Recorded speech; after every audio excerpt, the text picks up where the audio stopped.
Hello, my name is Chloe, welcome to my channel. Today I'm here to talk to you about Wet Hot Allosaurus Summer by Lola Faust.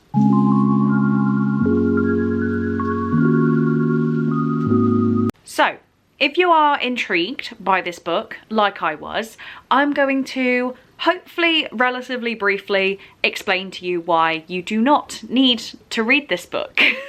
A quick disclaimer, if I am related to you, work with you, anything like that, please don't watch this video because I might say some things that you can't unhear me say. Also, Evie, if you are watching this one, you can't watch this one, I'm afraid. So if you're watching at Grandad's house, then just don't watch this one. Go on to the next one. So, what is Wet Hot Allosaurus Summer? This was just marketed to me as dinosaur erotica. I don't know where I saw this advertised at all. I'm sure I saw somebody haul it or mention it.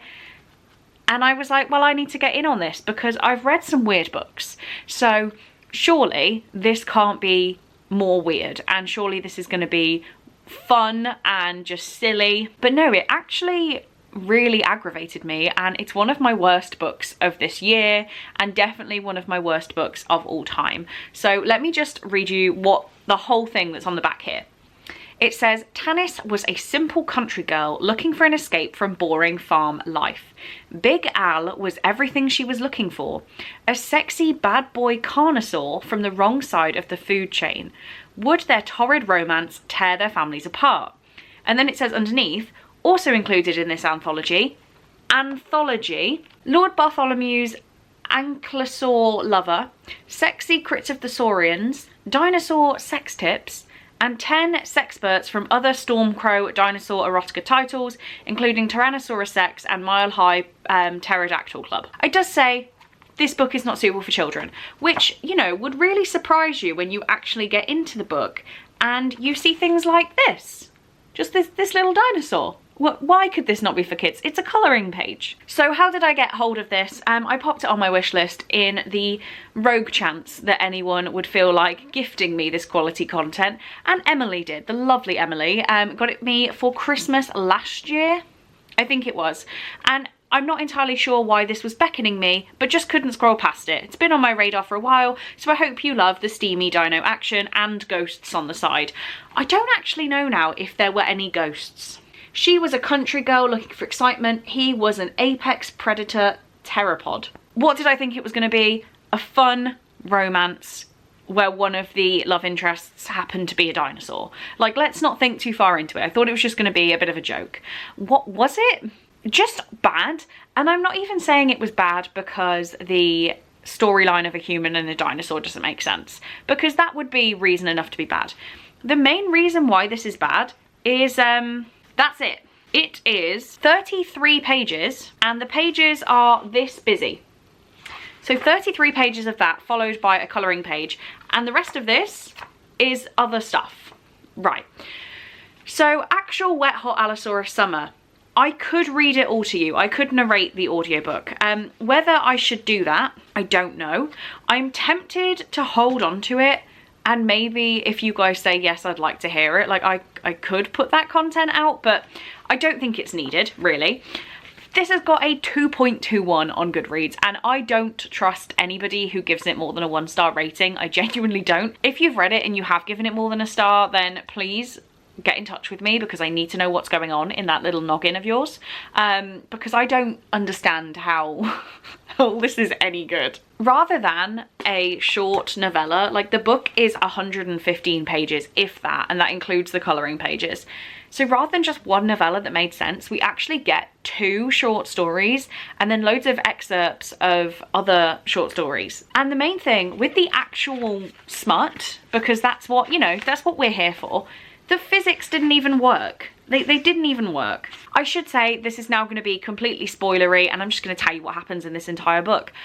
So what happens in this world is that dinosaurs were bred and kept in zoos. Think Jurassic Park. And then they actually found out they could be useful as workers on farms and things like that. So Tanis is living in the farm that her parents run. Oh yeah, Tanis's body was tight and lean from 18 years working alongside her father and brothers on their farm. So she is living and working on the farm that the dinosaurs are working on as well. Oh, here we go, it does explain. So it says, astonishing, the news had proclaimed so many decades earlier, that they should live among us, recreated out of DNA collected from rocks. The first generation lived as zoo animals. It was seen now as a moral stain on the foundation of human existence. They hadn't known, but perhaps that is no excuse. The creatures might have remained sideshow attractions, but a biologist at the Chicago Center for Paleolithic, I never know how to say that, genetic research noticed the way Albertosaurus and Allosaurus would work in groups to systematically smash rocks. Tools, he cried. They use tools. Oh dear. So we've got this girl, Tanis, who is sat on a roof with a sketch pad watching the dinosaurs. She climbs down off the roof and it says the first thing she noticed when she landed was an unusual smell. A musky, earthy smell, she thought, but mixed with flowers and not unpleasant. Perhaps her mother was experimenting for dinner. Tanis heard a hiss and watched her cat Misty, a grey Persian, scatter into a hole in the barn. Then she saw the leg. And if anyone has any doubts on what she's seen, it shows us. This is Big Al. Because of course he's called Big Al. It took Tanis a second to realise what she was looking at. The dark, iridescent feathers shone in so many colours she would never be able to render them, even if she spent her whole life drawing them. She followed the tree-thick leg up to its strong hips, wide chest, and finally the glorious saurian head, 8 feet above the barn floor. So, it's 8 feet tall. The head is 8 feet up. Remember that. He let out a low, deep roar like a tractor coming on after a long winter. His body reminded her of a living lake, the way one move would ripple across his feathers. He reached out. She saw his communication device, remember that. The wires wound into his claw.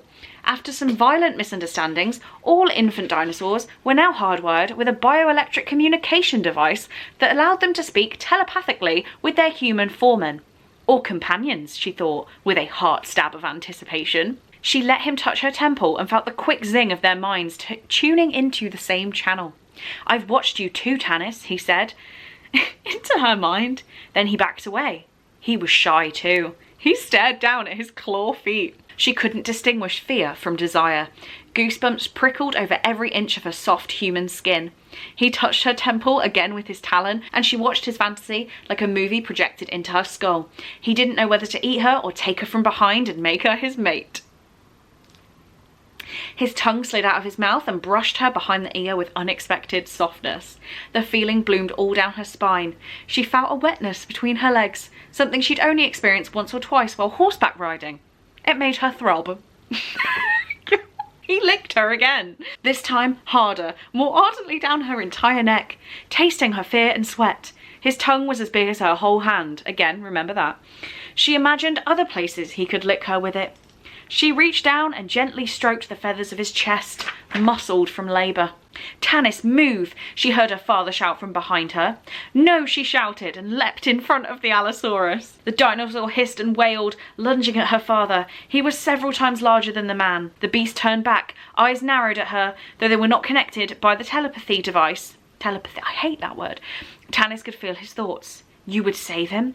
Tanis nodded softly. The dinosaur forgot her cowering father and returned to her. He lifted her in his talons with a remarkable tenderness and held her to him. She smelled the scent that had first identified him, and it made her feel safe. She held on tight as he ran with her, springing on quick lizard legs out of the barn and across their property. All of the stars in the sky swirled as they ran together as one creature. What do I call you? She asked. We don't really have names, but you can call me Big Al. I should say, obviously I'm missing parts, otherwise I would just be reading the whole thing. Okay, so right, what's just happened, here, this page, the dad appears. This page, he's already tried to shoot them and Big Al has decided, no, I'm gonna kill him. Then she says, no, save him. The next page, they run away. The next page, Big Al popped her buttons easily with his talons. He tore off her pants like they were made of paper. So here we go. Tanis had never been naked in front of a man before, never mind a man dinosaur. She tried covering herself with her uninjured arm, but he pinned it against the cold earth.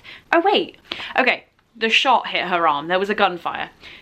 I was preempting what's gonna happen. If you read it, you know. She tried covering herself with her uninjured arm, but he pinned it against the cold earth and with one fluid motion ran his tongue from her injured shoulder down to her hip. I feel like I can't read this out, but I feel like you guys need to know what this trash is.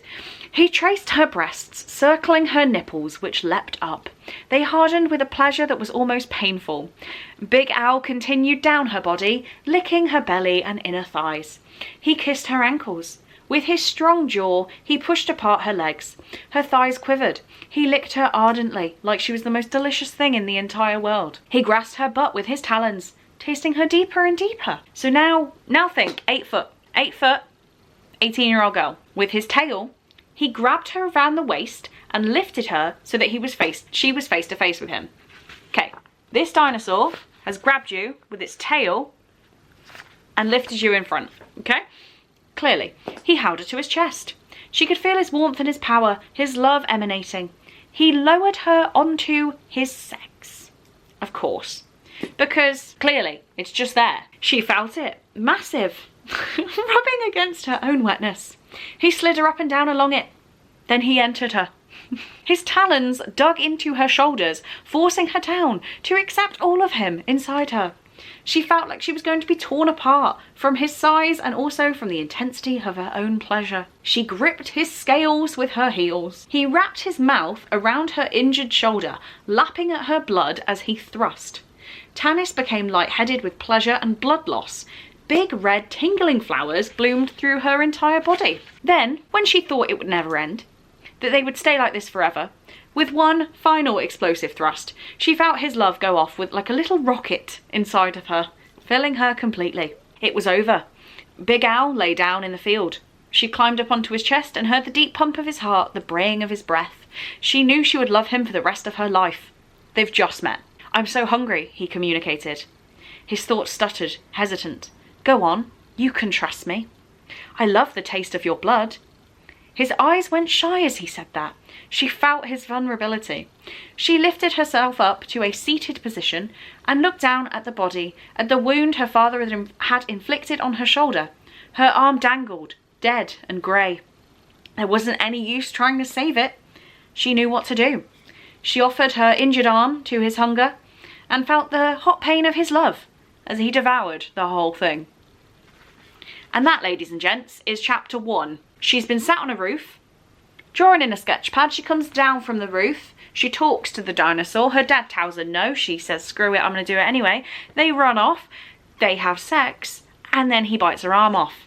And that's on chapter 20. We're on page 26. So we've got like, what, 7 more pages until this whole book is technically over. So, you know, she's got one arm now. After deflowering her in the hayfield, Big Al had picked her up and carried her all night, pressed to his chest. When she asked where they were going, he responded that he knew of a place just south of the Canadian border, a dinosaur-human love sanctuary where they could go and be safe. As they travelled, Big Al occasionally reached over and touched Tanis's cheek to tell her stories of his life. He grew up in a dinosaur nursery in Colorado. He and his 307 siblings roamed the Rocky Mountains, learning to hunt deer and fish in the rivers. He studied to be an electrical engineer and moved north because the tar sands offered him the best salary. He would have rather worked in dinosaur-human communications technology, but the money wasn't there. I can't. Big Al's deep panting from running made her thighs quiver. Halfway through morning, she couldn't stand it anymore. She wriggled free of his arms and shimmied down his body. She dangled down with her ankles wrapped around his neck, her body along his. Let me just go back to this picture of Big Al. She's dangling from his neck by her ankles, right? He's 8 foot tall. His sex hung like iridescent treasure, sparkling in the prairie sun. She stroked it. Al growled. Nervously, she licked it. Al stopped running, his sex inflating against her face. Like what? She licked more confidently. The dinosaur swayed on unsteady legs. She used her arm to stroke him, while taking the tip of him in her mouth. He held her legs so she was suspended upside down and lowered his neck to lick her back. He breathed her in, smelled her deeply. His tongue entered her like an electric rod, sending sparks through her body. Her toes curled. They became one beast of licking and sucking. May I refer you back to the picture? How? He bent her over and held her from behind with his talons. Tiny beads of blood rose to the surface everywhere he clawed her. The cuts burned deliciously. Okay, and then that's happening, and we've only got 2 more pages. Took them 2 days of running, uninterrupted only by Tanis's desire and the need for food and sleep, to arrive at the sanctuary. Big Al set Tanis down, and they walked the rest of the way, side by side. A few meters away from the sanctuary, Tanis caught sight of a figure running towards them, a female redhead in a simple brown dress. She was smiling brightly. Al left Tanis's side unexpectedly. He ran towards the girl and lifted her into his arms. Tanis stopped walking. Al swung the woman around several times before settling her on the ground. Tanis was about to start walking towards the couple again when unexpectedly, Al tore off the woman's clothes, lifted her naked body and ran with her into the nearby bushes. Through tears, Tanis saw another woman walking towards her, a woman with long black hair streaming down her shoulders. She was barefoot and wearing the same simple brown dress. "My darling, don't worry. It happens to all of us this way. It doesn't mean he doesn't love you. It's just that love means something different here. Something more. Something better." She took Tanis's hand and led her towards the log building. Tanis was so disoriented for what had she seen, that she didn't completely register what was happening to her. She was only vaguely aware of the buzz of the bees and the earthly floral scent rising from the garden. She entered the building through tall cedar doors. Whatever this place was, it was her home now. And that is the entirety of Wet Hot Allosaurus Summer. I need a tea break, and then I will quickly tell you about Lord Bartholomew's Ankylosaur lover. So it will be like a second for you, but get excited. Here we go, I can keep talking now. So you think in the first book, we've got a woman, well, young woman, who abandons her family for a dinosaur. They have no plans where they're going, but on the way, he bites her arm off and eats it. And then when they get there, he leaves her immediately for the first woman he comes across. So how much worse can Lord Bartholomew's lover be? This is by Ambrosia Pennance. So it's not actually by Lola Faust, different author. And this one starts off with 2 pages of the chapter names, because that's essential in a 20-page story. So I won't tell you most of the story because it's just actually a lot of waffle. And the entire thing lasts for 27 pages, so nearly as much as Wet Hot Allosaurus Summer. So I'm not sure what time we're supposed to be in, but Lord Bartholomew, a very rich man, been on a date, and just nothing's really doing it for him. We're getting more lovely pictures of dinosaurs. He's had a bit of a fling with Lady Agatha, who is German, and he's written her a poem that goes like this. "Lady Agatha, my German cake, your body is rich as cocoa. Hot fresh from the kettle, boiled over the fire of my loins. Join me at the warm hearth in my bedroom. Let the heat bake us both between the sheets." And she says no. She says, "Ladies, do not take such men seriously with your fancy dress and poetry," and leaves him. And Lord Bartholomew wants better. He wants a strong woman that will accept him. We're already 9 pages into the story, and he's talking to his maid, Aragon. "Aragon," he bellowed, "I'm sad. What trifles does London offer to distract me on this dark day? Did my lord not read the mail I sorted for him last week? You're an esteemed guest for the grand unveiling of the new exhibit at the zoo this evening." The zoo? How boorish. Perhaps not. The new animal is very exotic. A new species discovered on one of Sir Russell MacDonald's dangerous forays at the Amazon. It is said the beast is so heavy that the ship dipped down in the ocean until the deck nearly kissed the waves. What kind of animal? No one knows. Very well. It's something to distract, I suppose. Blank page. Colouring page. Chapter 2. He goes to the zoo, exits the carriage into the zoo. There is a £2 entry, but he flashes his invitation. He gets let in. Gives a 50p tip. Lord Bart strolled past the yawning hippopotamus, shrieking white feathered cockatiels, and a sad brown bear who plumped on his bottom and stared down at his belly without paying the slightest attention to any of his observers. A wide crowd spanned the width of the new enclosure. The unseen animal emitted heavy, deep breathing. Lord Bart squeezed his small velvet self to the front of the crowd and gripped the fence, his chin level with the midway point of a fence with barbs topping each black rod. The animal seemed at first to be a strange cross between lizard and turtle, enormous with a flat back offering spikes and a long curved tail ending in a frilled club. Glossy black feathers decorated the club like a Spanish dancer's alluring fan. The lizard took delicate nips from the crux of a fern, aware of the crowd, but powerful enough not to feel disturbed. Heavens, what is that monster? To Lord Bart's right, a woman covered her mouth with a white-gloved hand and asked her husband. "Have some decorum, dearest," said the husband. "That's no way to address a lady. The beast before you is a young, vibrant Ankylosaurus, plucked at the height of her mating capabilities from the dark jungle of South America." Lady Ankylosaurus held her armoured body on thick, powerful legs. Her muscles pulsed as she shifted her bulk to address a new fern. Lord Bart's pulse quickened. Was this the strong woman he'd been searching for his entire life? The dinosaur swung her tail, and the feathered fan shivered. Lord Bart felt that shiver work its way down to his groin. Her snout silhouetted by the fern, the ankylosaur raised her gaze to the crowd. A frond brushing each scaled cheek. Were they scales, or were the softest, most delicate feathers? He wanted to know. She locked eyes with Lord Bart. His heart stopped for 1 moment. 2. Was he dying? It beat again. He gasped. Another little picture. Lady Ankylosaurus fluttered her lashes. Her eyes weren't black as he initially thought. They were the darkest tint of jade, an exotic precious stone his father's shipping container imported from the Far East. They waded through mutual gaze, moving deeper into the connection. Lord Bart felt her acknowledgement rise above his knees, his hips, and as it reached his chest, his heart clenched again. He murmured to her. Layers of frills rose from her throat and behind her eyes. The frills glowed peach. She purred. A poem grew within him. "Fair lady, feathered queen, your aura, exotic but serene, fills me with longing and fire, new and formidable desires. Smothered only by your strength, atop me, crush me with the length of your body, sweet lady. I long to caress you. Say yes, Ankylosaur queen, your servant waits to please." He would prepare and return to her on the morrow to serenade her and thus court her dominance. And don't you be sad, we have another chapter. He goes back to the zoo. Pays to get in this time. She seemed to be ignoring the crowd that chittered at the gates of the enclosure, as if they were beneath her notice, too rude and dumb for her queenly regard. They were, of course. "My queen," he called out.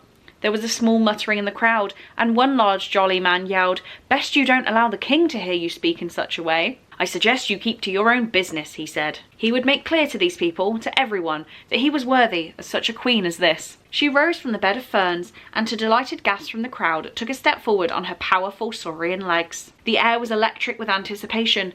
Lord Bart held his breath involuntarily. The creature lumbered slowly towards him. Her eyes were jade pools, green as the ocean on a summer morning, green as the gardens he had played in as a child. "Fair lady," he whispered to her. "Feathered queen." She exhaled, her warm breath brushing his hand.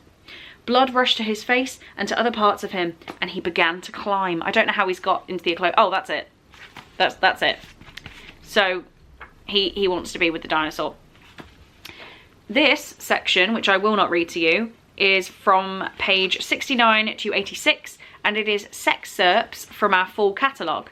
So if you are tempted to read 50 Shades of Gorgosaur, you can read like literally a few paragraphs just to tempt you into that story. Tyrannosaurus Rex, Oh My Gobisaurus, Hippodraco Hoedown, the Pantydraco's Thief, My Supersaurus Summer, Sinful Triceratops, Jurassic Pork, My Jurassic Gigolo. I feel like I need to read you one of these. Sinful Triceratops, here we go.